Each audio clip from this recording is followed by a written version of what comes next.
Vi ved lige, hvad foråret er. Sounds like fun. Det er at være sig selv. Jeg synes, David er ligesom Shrek, pissegrim, ikke? Men samtidig så sød, og man griner bare af ham, ikke? Det er at prøve noget nyt. Det mener de ikke, det her! Nej, det der, det gør jeg ikke.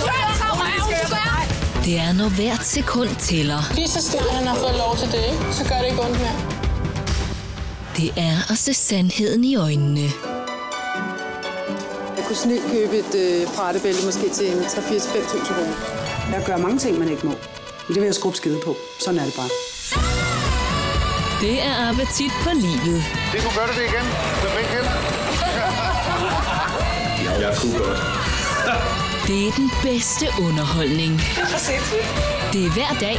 Det er der altid tid til. Jeg elsker det virkelig. Det er foråret på TV3.